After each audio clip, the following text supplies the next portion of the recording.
আলহামদুলিল্লাহ সুম্মা আলহামদুলিল্লাহ আলহামদুলিল্লাহ কাফা ওয়া সালামুন আলা ইবাদিহিল্লাযিনা ইসতাফা আম্মা বাদ। প্রিয় দর্শক শ্রোতা, অনেক অনেক মোবারকবাদ জানিয়ে মাহে রমজানের গ্রামের কাগজের নান্দনিক আয়োজন থেকে শফিউর রহমান সবাইকে স্বাগত জানাচ্ছি। আজ 25 রমজান, রমজানুল মুবারক অনুষ্ঠানে আজকে আমরা যাকাত নিয়ে কিছু কথা বলতে চাই। দর্শক, অত্যন্ত মনোযোগ দিয়ে আমাদের আলোচনাটা শুনতে হবে এবং নোট করতে হবে। আল্লাহ তাআলা বলেন, খুয মিন আমওয়ালিহিম সাদাকাতান তুতাহিরুহুম ওয়া তুযাক্কিহিম। হে রাসূল, আপনি তাদের মাল থেকে যাকাত গ্রহণ করুন এবং তাদের মালকে পবিত্র করুন। আল্লাহ তাআলা বলছেন তাদের মালকে আপনি পবিত্র করুন। যাকাতটা দুইটা অর্থ আছে। একটা হচ্ছে জাকাত অর্থ হলো পবিত্র হওয়া, আর এক অর্থ হলো জাকাত মানে বৃদ্ধি পাওয়া। অর্থাৎ জাকাত কেউ যদি দেয়, জাকাত যখন পেমেন্ট করবে, আল্লাহ তাআলা তার বাকি মালটা পবিত্র করে দেবেন। অর্থাৎ আরও খুলে যদি আমি বলি, আপনাদের কাছে অত্যন্ত পরিষ্কার হয়ে যাবে যে 100 টাকায় যদি সে কী করে যে 2.5 টাকা জাকাত দিয়ে দেয়, তাহলে বাকি টাকা পবিত্র হয়ে যাবে। তাহলে এই যে 1000 টাকায় যদি সে 25 টাকা জাকাত দান করে, তাহলে বাকি টাকা সে পবিত্র হয়ে যাবে। অর্থাৎ যদি সে পুরো 1000 টাকা থেকে কোনো টাকা যদি জাকাত না দেয়, তাহলে পুরোটাই সে অপবিত্র হয়ে যাবে। আর 1000 টাকা থেকে অর্থাৎ 2.5% যখন আমরা পে করে দেব, অর্থাৎ পেমেন্টটা হয়ে যাবে, অর্থাৎ 100 টাকায় 2.5 টাকা যখন আমাদের জাকাত হিসেবে আমরা হকদারের কাছে যখন আমরা এটা পেমেন্ট করে দেব, তখন আমাদের বাকি টাকা পবিত্র হয়ে যাবে। এই জন্য আল্লাহ তাআলা বলেন, জাকাত অর্থই হলো বৃদ্ধি পাওয়া এবং পবিত্র হওয়া। অর্থাৎ জাকাত দিলে আমার বাকি টাকা পবিত্র হবে এবং জাকাত দিলে আমার অর্থনৈতিক যে আল্লাহ তাআলা বলে, এটা আমি প্রবৃদ্ধি করে দেবো, এটা তোমাদের বৃদ্ধি পাবে। জাকাতে আমরা যদিও মনে করি যে 100 টাকা আমার 2.5 টাকা কমে গেল, যে 1000 টাকায় আমার 25 টাকা কমে গেল, 1 লাখে আমার 2500 টাকা কমে গেল, কিন্তু আসলে 1 লক্ষ টাকা জাকাতে আমি 2500 টাকা দিয়ে দিলাম, এটা আমার কমলো না। আল্লাহ তাআলা বলেন এটা বরং বৃদ্ধি পাবে। আসলে বরকতটা তো আল্লাহ পাকই দান করেন। জাকাত যদি আমরা প্রদান করি, আল্লাহ তাআলা কোরআন শরীফের কত জায়গায় বলেছেন, যত জায়গায় নামাজের কথা বলেছেন আপনারা জানেন। আল্লাহ তাআলা বলেছেন আকিমুস সালাতা ওয়া আতুজ যাকাতা। কোরআন শরীফের পাতায় পাতায় আল্লাহ তাআলা কত জায়গায়, 82 জায়গায় নামাজের কথা, নামাজের পাশে আল্লাহ আকিমুস সালাহ, নামাজ কায়েম করো, নামাজ কায়েম করো, পাশাপাশি আল্লাহ পাক বলে দিলেন ওয়া আতুজ যাকাতা, যাকাত প্রদান করো, যাকাত প্রদান করো। নামাজের পাশাপাশি তিনি যাকাতের কথা বলে দিয়েছেন। অর্থাৎ নামাজ যেরকম শারীরিক ইবাদত, যাকাত যেরকম আর্থিক ইবাদত। অর্থাৎ ইবাদত দুই প্রকার, শারীরিক ইবাদত এবং আর্থিক ইবাদত। শারীরিক ইবাদত হলো আমরা দেখি নামাজ রোজা, শারীরিক ইবাদত। আর আর্থিক ইবাদত হলো জাকাত। এই জাকাত ফরজ। যেমন আল্লাহ তাআলা রাসূল বলেন, বুনিয়াল ইসলাম আলা খামসিন শাহাদাতু আল্লা ইলাহা ইল্লাল্লাহ ওয়া আন্না মুহাম্মাদুর আবদুহু ওয়া রাসূলুহু ওয়া ইকামাস সালাহ ওয়া আতাজ যাকাত ওয়াল হজ ওয়া সাওম রমাদান। ইসলাম 5টি পিলার উপর দাঁড়িয়ে আছে। ইসলামী শরিয়া is standing at the 5 pillars. সেটা কি? কালেমা, নামাজ, রোজা, হজ এবং জাকাত। এই যে জাকাতের কথা, জাকাত একটা ভিত্তি, জাকাত একটা অর্থনীতিকে সমৃদ্ধ করে। জাকাত কি করে? ধনী গরিবের এই যে আকাশ ব্যবধান, এটা কমিয়ে দেয়। একজন মানুষের 7 তলা আর একজন মানুষ গাছতলা, এই 7 তলা আর গাছতলার পার্থক্য কমিয়ে দেয়। টোটাল একটা সোসাইটিতে একটা ইকোনমিক্যাল ব্যালেন্স, টোটাল একটা ব্যালেন্স তৈরি করে। এটা হলো জাকাত। জাকাত ভিত্তিক অর্থনীতি আল্লাহ তাআলা রাসূল সাল্লাল্লাহু আলাইহি ওয়াসাল্লাম রাষ্ট্রে কায়েম করেছিলেন। ইসলামী রাষ্ট্রে জাকাতের এত বেশি গুরুত্বপূর্ণ যে জাকাতকে অর্থনৈতিক হাতিয়ার ধরা হয়।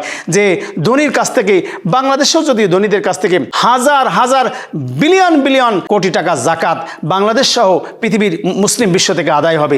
এই যদি আদায় হয়, তাহলে কি হবে? একটা গরিব আর গরিব থাকবে না। আসলে এই অনাথ আর অনেক থাকবে না। আল্লাহ তাআলা বলেন, তোমরা সাদাকা করো, যে ইন্নামাস সাদাকা, 8 শ্রেণীর মানুষকে তোমরা জাকাত দাও। আল্লাহ তাআলা বলেন ইন্নামাস সাদাকাতু লিল ফুকারা, 1 নম্বরে তোমরা অসহায় গরিবদের ভিক্ষা দাও, তাদেরকে আসলে জাকাত প্রদান করো। ইন্নামাস সাদাকাতু লিল ফুকারাই ওয়াল মাসাকিনি ওয়াল আমিলিনা আলাইহা ওয়াল মুআল্লাফাতি কুলুবুহুম ওয়া ফির রিকাবি ওয়াল গারিমিনা ওয়া ফি সাবিলিল্লাহি ওয়া ইবনিস সাবিল। আল্লাহ তাআলা বলে দিয়েছেন যে এই খাতে তোমরা জাকাত দাও। জাকাতের খাতগুলো 8টা খাত আছে। এই 8টা খাতে তোমরা জাকাত প্রদান করো। এই জাকাতের অর্থে তোমরা এই 8টা খাত পরিচালিত করো।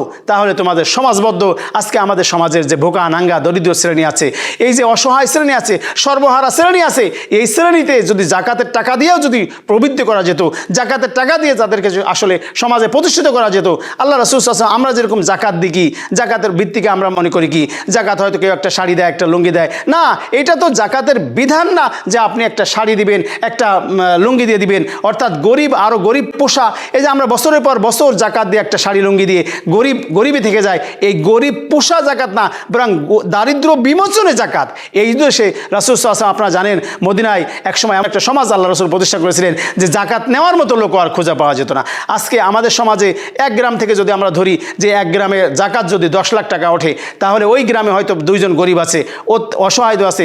ওই 10 লাখ টাকাকে 2 জন মানুষের ভিতরে 5 লক্ষ করে ভাগ করে দিয়ে বলতে হবে এই বছর এই 5 লক্ষ টাকা দিলাম, আগামী বছর বরং তুমি নিজেই জাকাত দিবা। ওই লোক নিজেই আগামী বছর জাকাত প্রদান করবে, সে আর ভিক্ষাবৃত্তি করবে না। অর্থাৎ ভিক্ষাবৃত্তি বন্ধের জন্য একটা সাস্টেইন যে ডেভেলপমেন্ট করার জন্য ইসলামিক সোসাইটিতে টোটাল একটা ইকোনমিক্যাল ব্যালেন্স করার জন্য জাকাত আল্লাহ তাআলা ফরজ করে দিয়েছেন। এই জন্য জাকাতের এত গুরুত্ব, মুহাম্মদ রাসূলুল্লাহ সাল্লাল্লাহু আলাইহি ওয়াসাল্লাম জাকাতের এত গুরুত্ব দিয়েছেন। এমনকি হযরত আবু বকর রাদিয়াল্লাহু তাআলা আনহু যখন তিনি খেলাফতের আসনে তিনি খলিফা, তখন তিনি বলছেন ওমর, তিনি হযরত ওমরকে ডেকে বলছেন যুদ্ধের জন্য একটা বাহিনী তৈরি করো। হযরত ওমর বলেন, আমিরুল মুমিনিন, এখন তো কারোর সঙ্গে জিহাদ হচ্ছে না, যুদ্ধ হচ্ছে না, তাহলে কেন আপনি বাহিনী তৈরি করতে বললেন? আবু বকর বলেন, ওমর শোনো, ওই অঞ্চলের লোকেরা জাকাত দিতে অস্বীকার করেছে, আমি তাদের বিরুদ্ধে জিহাদ করব। হযরত ওমর বললেন, ওরা তো মুসলমান। হযরত আবু বকর বললেন, যদিও মুসলমান, তারা যদি জাকাত না দেয়, মুসলমান সে থাকতে পারে না। আসলে জাকাত না দিলে মুসলমান থাকে না, সে অস্বীকার করেছে ধর্মীয় বিধানকে, ফরজকে অস্বীকার করেছে বলে সে মুসলমান থাকতে পারে না। জাকাত না দিলে আমি তার বিরুদ্ধে জিহাদ করব। হযরত ওমর বললেন, তারা তো নামাজ পড়ে। হযরত আবু বকর বললেন, যদিও তারা নামাজ পড়ে, তারাও এই নামাজি ব্যক্তিদের বিরুদ্ধে আমি জিহাদ করব, কারণ তারা প্রকৃত মুসলমান নেই। এমনকি মুহাম্মদ রাসূলুল্লাহ সাল্লাল্লাহু আলাইহি ওয়াসাল্লামের কাছে ফসলের জাকাত দিত, পশু পাখির জাকাত দিত, উটের জাকাত দিত, গরুর জাকাত দিত, উটের রশিটা পর্যন্ত রাসূলের হাতে দিয়ে দিত। এখন যদি উটটা জাকাত দিয়ে দেয় আর রশিটা যদি না দেয়, রশি না দিলেও আমি তার বিরুদ্ধে জিহাদ করব, যুদ্ধ ঘোষণা করব। অর্থাৎ জাকাতের এত বড় মর্যাদা যে জাকাত দিতে অস্বীকারীদের বিরুদ্ধে সে মুসলমান থাকে না, তার বিরুদ্ধে জিহাদের ফরজিয়াত আইন হযরত আবু বকর রাদিয়াল্লাহু তাআলা আনহু ঘোষণা করে দিয়েছেন। এই জন্য মাহে রমজানে যদিও জাকাতের কোনো মাস নেই, নির্ধারিত মাস নেই, কোন মাসে জাকাত দিতে হবে এরকম কোনো বলা নেই, তবে রমজান মাসে যদি আমরা জাকাত দিই তাহলে একে তো জাকাতের ফায়দা, আর রমজানের অতিরিক্ত ফায়দা। আমরা যদি জাকাতের 70,000 টাকা দিয়ে দিই, 1 লক্ষ টাকা দিই, তাহলে 1 লক্ষ টাকা আর আল্লাহ তাআলা রাসূল সাল্লাল্লাহু আলাইহি ওয়াসাল্লাম রমজানে দান করার কারণে সেটা 70 লক্ষ থেকে 700 লক্ষ টাকা সওয়াব। এই রমজানে জাকাতের যদি কেউ দেয়, রমজানের সওয়াব এবং জাকাতের সওয়াব মিলে আল্লাহ তাআলা এই মাহে রমজানে জাকাতকে কবুল করবেন।